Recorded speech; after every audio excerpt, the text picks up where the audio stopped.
11:31 p.m. Hazelwood radios the Coast Guard. On this original transmission, he tells them he's going to maneuver the Valdez out of its normal shipping lane to avoid the ice. Once we're clear of the ice, call me. They will give you another shot. Over.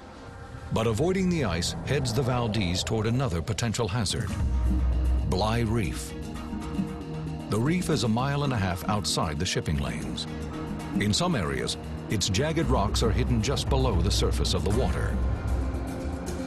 At all times, the Coast Guard has a technician on duty called a watchstander who tracks tankers within the shipping lanes. But when the Exxon Valdez leaves the shipping lanes to avoid the ice, the Coast Guard no longer tracks the supertanker. Why doesn't the Coast Guard monitor the oil tankers when they leave the shipping lanes? It's using an outdated radar system.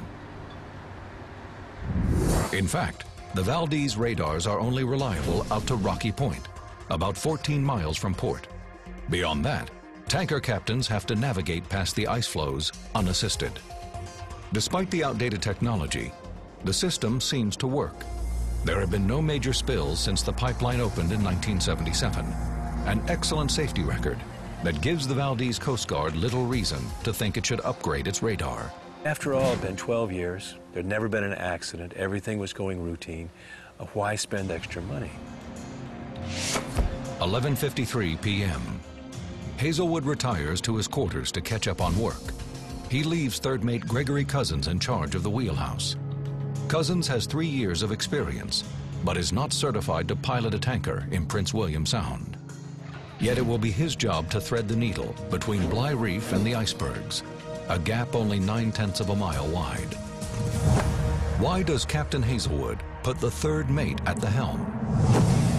He believes Cousins can handle the maneuver. In their last voyage, the captain had watched Cousins navigate past the ice floes with ease by going outside the shipping lanes. Hazelwood is confident that Cousins can handle the situation.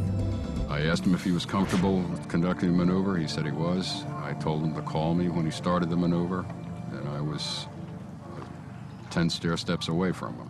The third mate's plan is simple. Accelerate toward Bligh Reef to avoid the ice. Then steer clear of the reef. Timing will be critical. If Cousins waits too long to turn, he will slam into it. 11:55 p.m. Cousins can't make out the ice floes on the ship's radar.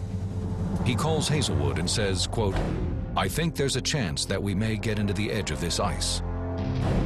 Hazelwood asks if the second mate has joined him on the bridge. Cousins says no, but tells Hazelwood he's confident he can manage the 10-degree turn